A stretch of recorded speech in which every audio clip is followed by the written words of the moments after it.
Looks like today we have a little bit of shoulders. Starting off, you guessed it, with side laterals. I'm not gonna always start off with side laterals, but probably 9 times out of 10 I will. Best way to get the blood pumped into that muscle. It's just a great way to warm up. It's a great way to start off your set, your shoulder day. It's a great way to end your shoulder day. So a lot of times you'll see me at the end just pick up the dumbbells and take them for a few, maybe even do drop sets. Start with 35, 25, 15, and then maybe go down 30, 20, 10. I've even ended with 5 sometimes just to get that extra little blowout at the end if I possibly can. Well, here's a shocker. I am using fat grips.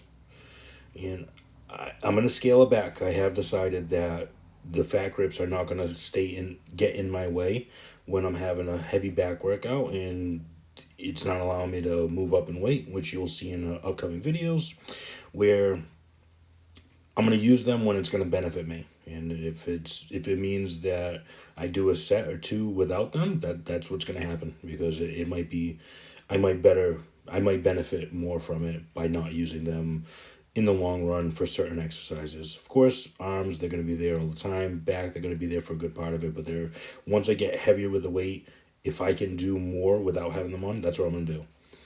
So, started off with the side laterals. Like I said, great way to get the blood flowing. I love pressing. So, years back, I would always start with pressing because I want to be as fresh as I possibly can for my favorite movement. And pretty slowly, it ended up becoming my second favorite movement. Side laterals first, especially with the dumbbells. But right here, you're seeing me do dumbbell pressing with the fat grips. This would probably be one of those where it did help me a little bit, but once I move up there, I think I only ended up with the 90s, which when I was younger, not in any time recently. When I was younger, I was doing the 130, so probably realistically could still do maybe the 110s if this gym actually had 110s. A weird thing with this gym is they go up to 100, and then after 100 it jumps up instantly to 115, 120, 125, all the way up to 150. But for some reason 105, 110 they're kind of missing, but it is what it is. I don't have to use them anyway. If I'm going to do 100, I could do the 120s or the 115s if I need, whatever. But definitely like the pressing with the high bench. So you can see that, well, you can't actually see from this video, but they do have smaller ones, shorter ones, where it's specifically for shoulder pressing. I don't like it as much. I like this a little bit better just because you're not tempted to tilt your head back. You have that high back. It's a regular bench seat. You can lift that up just so you can, especially when you're lifting heavy weights, you want to be as safe as you possibly can. And yeah, you see, with that last set, I didn't use the fat grips because I've come to a conclusion that I'm going to use them when I need them, and then if they're not going to benefit me, I'm not going to use them. After military pressing on the dumbbells, went over the pec deck, doing the reverse pec deck. I mean, there's only so many movements you can do for rear delts. You can do this, you could do bent over rows, which probably I'll throw in the bent over rows next time just so you can see how it's done. I usually like to lift one foot up and put it on the squat rack. Lift one foot up and put it on the dumbbell rack. As long as it's not too busy, I don't want to get in anybody else's way either. But that's probably the best way I like doing it. Or just find a bench. I'd like to have your foot up just so you can kind of support your chest, just so you're not swinging. That's the last thing you want to do. I tried it a couple times. I don't like it. I don't recommend it. But being bent over with your head resting on the pad of a bench, elevated.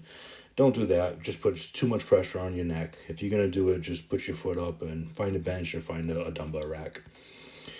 And this is going to shock you, but I'm ending with shrugs. And yes, I do shrugs on shoulder day. I do shrugs on back day. And I even have a designated shrug day where I might throw in calves or abs or cardio or who knows. You never know when I'm going to throw in traps. If they're not sore, I'm probably going to do them. Same thing with calves. If they're not sore, might as well. But nothing too fancy here. Just doing some shrugs. I'm using the fat grips on the last set. I did not. Just because I thought that was going to limit me from going up as heavy as I wanted.